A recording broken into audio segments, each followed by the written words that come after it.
জানো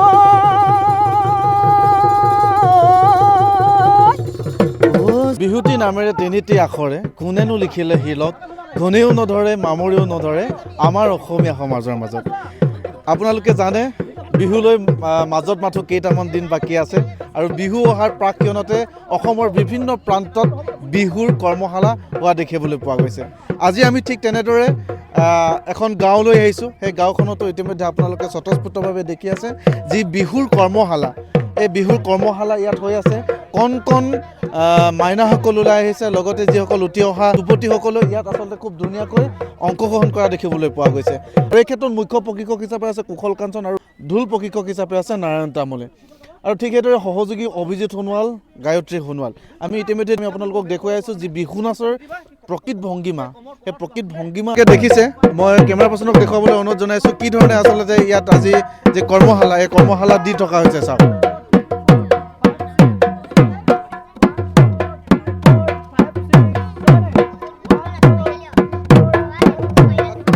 পেঙেৰী আঞ্চলিক যুৱ সংঘৰ সভাপতি মহেন্দ্ৰ আছে আৰু মহেন্দ্ৰৰ ওচৰলৈ মই যাব বিচাৰিছোঁ। খুব ধুনীয়াকৈ আচলতে বিহুৰ কৰ্মশালা আপোনালোকে উদ্যোগ লৈ আয়োজন কৰিছে।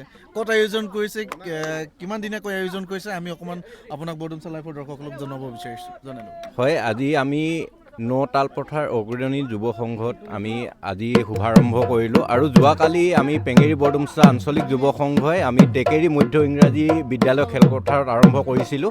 আৰু আমাৰ কৰ্মশালা বৰ্তমানেও এখন বাকী আছে, যিখন আমাৰ পেঙেৰী বৰডুমচা কোনোবা এটা স্থানত হ'ব। আৰু আমি বিভিন্ন ধৰণৰ আমি চিন্তা চৰ্চা কৰি আছোঁ। আচলতে বিহুক লৈ পেলাই আমি চিন্তা চৰ্চা কৰিছোঁ, কেনেকুৱাকৈ কৰিলে পেলাই আচলতে ভাল হ'ব বা কেনেকুৱাকৈ কৰিলে পেলাই আমাৰ যিসমূহ উঠি অহা যুৱ প্ৰজন্ম বা নৱপ্ৰজন্ম আছে, আমাৰ শিশুসকল আছে, আমাৰ কৃষ্টি সংস্কৃতিটো আচলতে তেখেতলোকে যদিহে ধৰি নাথাকে তেতিয়াহ'লে আমাৰ নিশ্চয়কৈ আমাৰ অসমীয়া জাতিটোৰ কাৰণে সংকটৰ সৃষ্টি হ'ব পাৰে। আৰু তেখেতলোকক কেনেকুৱা ধৰণে আচলতে প্ৰশিক্ষণ দিলে আমাৰ কৃষ্টি সংস্কৃতি জীয়াই থাকিব, আমি তাক লৈ আচলতে গুৰুত্ব আৰোপ কৰিছোঁ। আৰু তেনেকুৱা ধৰণকে আমি তেখেতলোকক শিশুসকলক আমি শিকাবলৈ যত্ন কৰিছোঁ।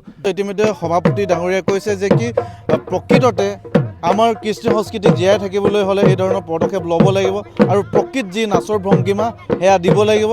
প্ৰকৃত পৰম্পৰাগত যি আমাৰ কৃষ্টি সংস্কৃতি আছে সেইখিনিক আচলতে জীপাল কৰি ৰাখিব, তেতিয়া আমাৰ অসমীয়া জাতিৰ অস্তিত্ব থাকিব। সেই কথাকে ইতিমধ্যে উল্লেখ কৰিছে। যিকি নহওক এইবাৰ আমি যাব বিচাৰিছোঁ যি মুখ্য প্ৰশিক্ষক কুশল কাঞ্চন আছে, কুশল কাঞ্চনৰ ওচৰলৈ যাব বিচাৰোঁ। দাদা, খুব ধুনীয়াকৈ আপোনালোকে প্ৰশিক্ষণ দি আছে, তাৰ মাজতে অকণমান ডিষ্টাৰ্ব দিছোঁ। যিকি নহওক বিহু আহি আছে, বিহুৰ কাৰণে আপোনালোকে কৰ্মশালা দি আছে ধুনীয়াকৈ, কি ক'ব আচলতে এই ক্ষেত্ৰত? গম পাইছে সকলোৱে, আমাৰ বাপুদিয়াখন ৰঙালী বিহুটো প্ৰায় সমাগত আহি পাওঁ অৱস্থা বা পাইছেহি। আৰু আমাৰো মানে আমাৰ কণ কণ মইনাসকলৰ গাত তৰণি নাই, সিহঁতকো মানে হিলল ভাঙি নাচিবলৈ ওলাই আহিছে। আৰু মোৰো ভাল লাগিছে, আৰু ইমান ধুনীয়া আমাৰ কণ কণ মইনা ভণ্টিসকলৰ লগত বা মইনাৰ লগত আমি মানে নাচিবলৈ পাইছোঁ, নাচ বাগ কৰি পাইছোঁ, গাব পাৰিছোঁ। এই বয়সতো লাগি আছোঁ, ভাল লাগিছে। যি কি নহওক আচলতে কুশল কাঞ্চন আমি পাই থাকোঁ বৰডুমচাৰ মহংগাঁৱৰ নিবাসী। তেওঁ খুব এজন সাংস্কৃতিক প্ৰেমী আৰু তেওঁৰ কণ্ঠত যিটো গীত, বিহুৰ গীত, এই মাদকতা আপোনালোকে নিশ্চয় শুনিব। আৰু সেয়া আমি পোনপটীয়াভাৱে প্ৰত্যক্ষভাৱে দৰ্শকসকলকো দেখুৱাব বিচাৰিছোঁ। এটি গীতৰ কলি আমি শুনিম, লগতে তোমাৰ যি শিক্ষাৰ্থী আছে তেখেতলোকৰ পৰাও আমি নাচ উপভোগ কৰিম। আচ্ছা, তোমালোকে নাচিবা হা। জানো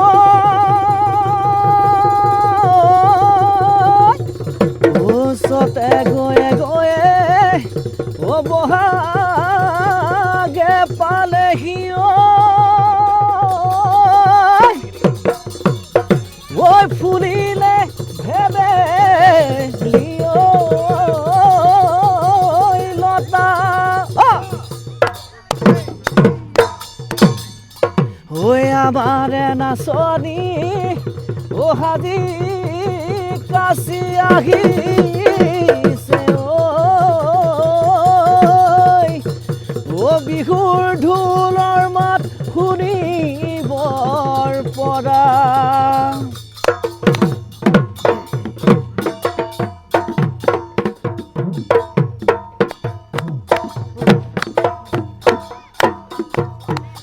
নাচনী ঐ বহাগী আকৌ বহাগ পালেহি নাচনী ঐ নানাচি থাকিবা কেনে কৰি নাচনী ঐ বহাগী ক'ব হাক পালেহি নাচনি ঐ নানাচি থাকিবা কেনে কৰি শুনিলে ঐ ঢোলৰ মাত বিহু বিহু লাগে গাত শুনিলে ঐ পেপাৰ মাত চেতনা নাথাকে গাত নাচনি ঐ বহাগী বিহু জানো লগা নাই বিহু জানো লগা নাই গাত জয়